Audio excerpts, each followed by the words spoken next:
Bonjour à tous, alors aujourd'hui présentation en vidéo et en détail ici de ce caméscope de la marque Somicon, un tout petit caméscope par sa taille mais qui a de très nombreux atouts. Déjà il filme en Full HD donc en 1920 par 1080, en plus c'est un caméscope connecté à votre smartphone, vous pouvez suivre les images en direct, mais il y a comme ça encore énormément d'autres points à voir ensemble. Le seul petit problème c'est que vu que je me filme ici avec le caméscope, comment je vais vous faire pour montrer un petit peu à quoi il ressemble? Ah ouf, heureusement j'ai une deuxième caméra qui est ici, donc des fois vous aurez des images de l'extérieur, on verra la caméra, mais je vais essayer d'intégrer au maximum ici des images tournées par ce caméscope pour cette présentation vidéo, et je vous dis bien sûr à tout de suite. Alors ce petit caméscope de chez Somicon intègre un capteur de chez Sony qui va vous permettre d'enregistrer vos images sur 3 résolutions différentes. Alors il y a une en Full HD et 2 en HD. Alors, on va d'abord parler de la plus importante, la plus impressionnante, c'est le Full HD 1920 par 1080 pixels, des images de qualité même lorsque vous zoomez à l'intérieur. C'est le format on va dire royal si vous filmez, si vous avez envie de filmer vos vacances et voilà vos meilleurs moments, et bien c'est avec ce mode là qu'il faudra le faire.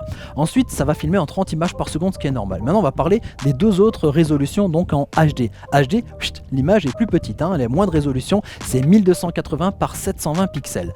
Il y en a un de ces formats HD qui va filmer en 30 images par seconde. Donc comme l'autre si vous voulez, l'intérêt de ce format là c'est que ça va prendre moins de place sur votre carte mémoire. Donc voilà, si vous avez un petit peu ce compromis, moins de qualité mais besoin de plus de place sur la carte mémoire, c'est ce format là qu'il faudra prendre par exemple pour filmer quelque chose très longtemps. Il y a d'ailleurs un mode en boucle ici sur ce caméscope, c'est-à-dire que si vous laissez votre caméra filmer comme ça en continu, lorsqu'elle arrivera au bout de la capacité de la carte mémoire, zip, elle va revenir donc sur les premiers fichiers et va les éliminer comme ça progressivement les premiers. C'est-à-dire on peut faire en fait du tournage en continu si vous voulez avec cette caméra. C'est un mode un peu particulier.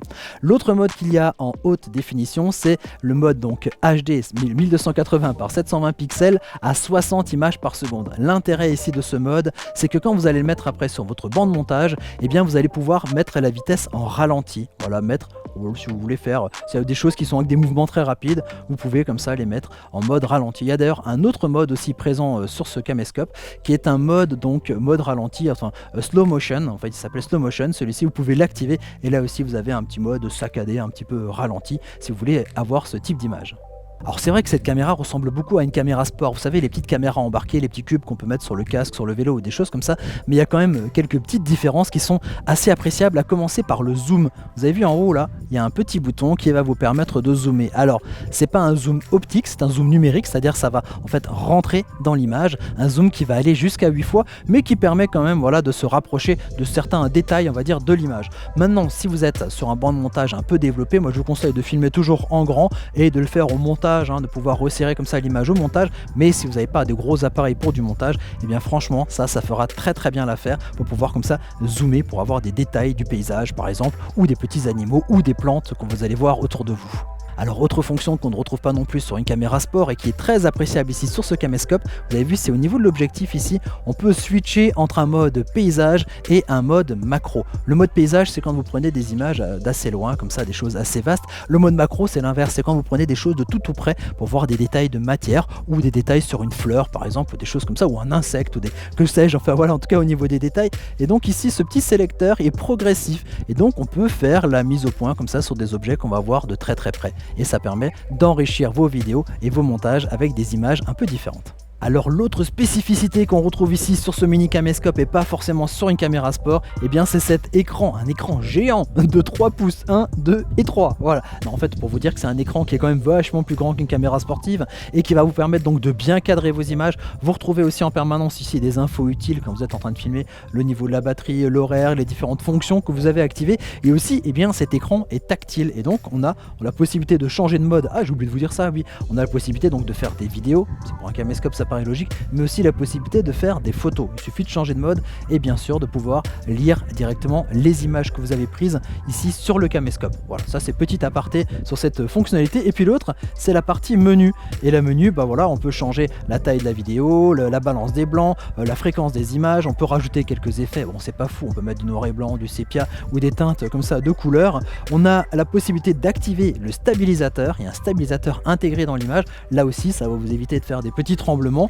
On peut aussi voilà, mettre l'enregistrement en boucle, comme je vous l'ai dit, la possibilité d'activer ou non le son de la caméra, donc si on enregistre le son ou pas, le slow motion pour le ralenti et le time-lapse. Le time-lapse, pardon, ça veut dire que ça va prendre des images tous les temps, un intervalle de temps qui va vous permettre ensuite, c'est comme des photos mises bout à bout qui vont vous permettre d'avoir comme ça une image en accéléré. C'est assez génial, donc c'est possible aussi ici avec ce petit caméscope. Voilà au niveau des effets, et puis la possibilité aussi de faire des réglages, voilà des réglages au niveau de l'économie d'énergie, de régler l'heure par exemple, de mettre si vous avez des images qui viennent vous embêter, la possibilité de formater aussi la carte SD qui est intégrée ici dans la caméra. Voilà, je crois qu'on a fait le tour des menus, mais il y a encore autre chose dont je voulais vous parler. Je vous ai dit que c'était une caméra connectée, enfin en tout cas en partie connectée, puisque vous allez pouvoir...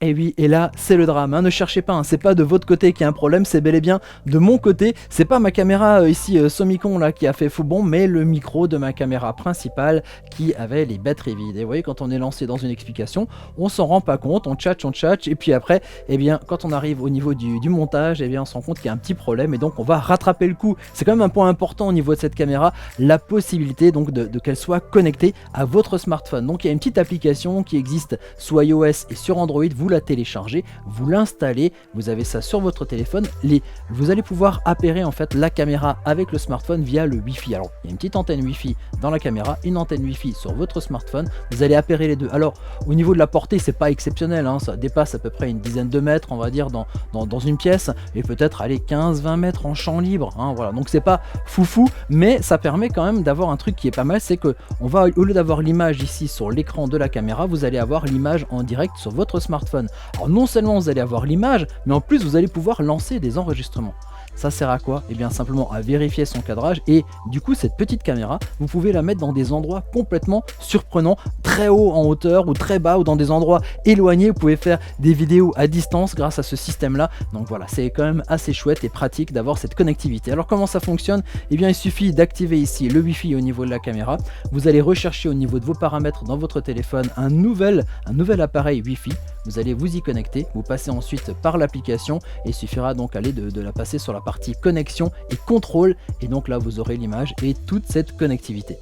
Et enfin, pour finir, il y a plein de petits trucs sympas à découvrir ici sur ce caméscope, à commencer ici par le trou qui est juste en dessous. C'est un trou 1/4 de pouce qui est compatible avec la plupart du matériel photo et vidéo, par exemple des trépieds, des perches, des stabilisateurs, et donc vous pourrez utiliser ici cette caméra sur ce matériel là. Autre truc vraiment sympa qui pourrait sauver certains plans vidéo quand vous allez filmer des choses, c'est ici, regardez, tac, cette petite lumière, cette petite LED qui s'allume. Alors évidemment, ça vaut pas un gros projecteur, vous pouvez pas éclairer une pièce entière. Par contre, ça va être rudement pratique quand vous ferez des images en macro, ne serait-ce aussi que pour une interview. Ça change tout, la petite lumière qu'on a dans les yeux, hein, le visage qui est un peu mieux éclairé grâce à cette lampe, ou même si vous êtes dans une zone vraiment trop sombre, et bien cette petite lampe va sauver vos plans. Voilà, c'est des petits trucs mais vraiment très pratiques lorsqu'on a envie de faire des films qui changent un petit peu de l'ordinaire.